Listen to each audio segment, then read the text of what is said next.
Beijing is demanding the release of a top executive from the Chinese tech giant Huawei. Canada arrested her on a request from U.S. authorities, and the U.S. is now seeking her extradition. Reports suggest Washington has accused MENG Wanzhou of violating U.S. sanctions against Iran, but China says she hasn't broken any laws. The U.S. and China are in the middle of a costly trade war. So what's motivating this latest turn of events? Michael Fuchs served as Deputy Assistant Secretary of State for East Asian and Pacific Affairs from 2013 to 2016. He's now a senior fellow at the Center for American Progress. Mr. Fuchs joins me now from Washington. Hi there, nice to see you again. Thanks for your time.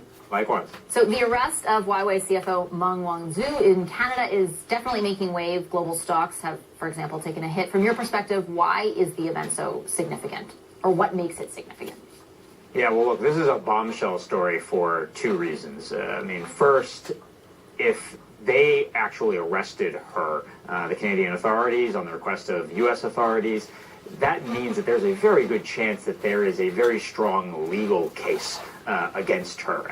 Obviously, we don't yet know what the details of that might be, but suffice it to say that the U.S. and the Canadian authorities are highly unlikely to do something like this without some very good, solid legal evidence to back it up. So that's the first piece, is wondering what actually is behind this arrest, what the legal justifications are. The second, though, of course, is that this is a big potential blow to U.S.-China relations. This is not a small event, obviously, in a relationship that has sort of been teetering on the brink, if you will, for the last year or so, and obviously just in the wake of a ceasefire for 90 days called by President Trump and President Xi down in the G20 as they try to figure out a way forward on the trade deal. This is the arrest of Ms. Meng. She is not just the CFO of the world's largest telecoms company based in China. She's also the daughter of the founder and head of that company, so sort of Chinese royalty, if you will. And the Chinese are going to put a lot of pressure on the United States and Canada to try to get her released. The decision to arrest someone of that stature, though, then likely would not have been made lightly. No, absolutely not. And I think that this is something that's important to note here.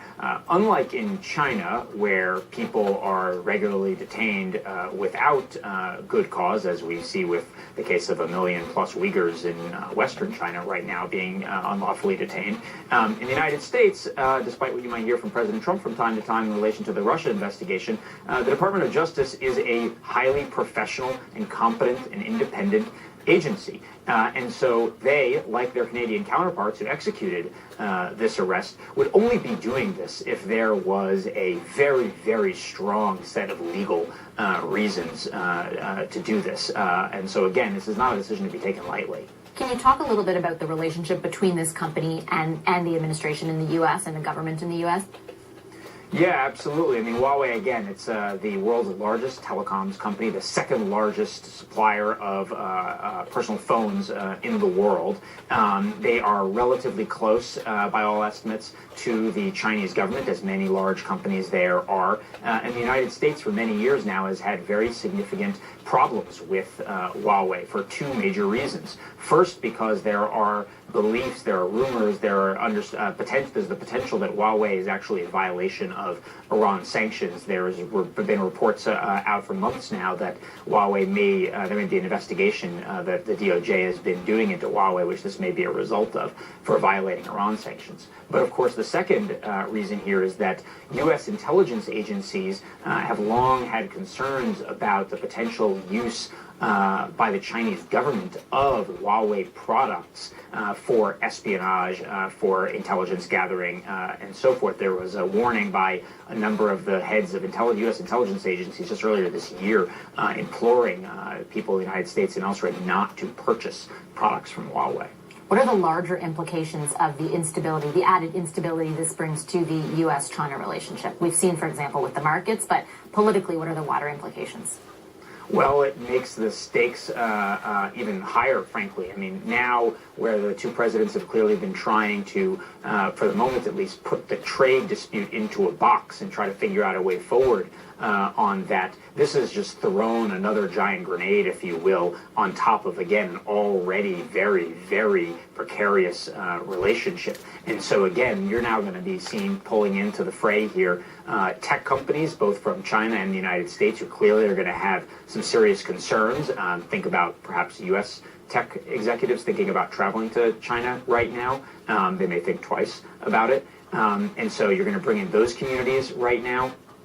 And, of course, you're going to empower voices in Beijing and in China who believe that the United States really just wants to keep China down. They are going to use this as proof of the United States trying to hurt Chinese companies from doing business around the world. And so really, I think that the stakes just got a lot higher here. On the investigation that you mentioned into the Iran sanctions and the possibility of Huawei sort of, infringing on those or breaking those, Reuters is reporting that Meng's arrest is related to those sanctions and citing sources from April that the U.S., as you said, has been investigating since 2016.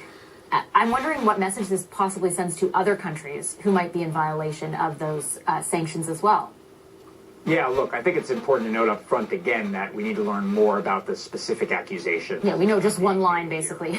Right, exactly. And so every case here is unique when it comes to violating sanctions. But I think that the broader message that it does send is that it reinforces just how far the United States is willing to go to enforce those Iran sanctions if this happens to actually be related to those. They've made it very clear for the entire time they've been in office, especially since pulling out of the Iran deal earlier this year, that the United States is going to be tough both on friends and foes alike when it comes to enforcing these sanctions. And if this ends up being related to that, this was a very big shot across the bow to folks around the world, just how far the United States is willing to go to enforce them.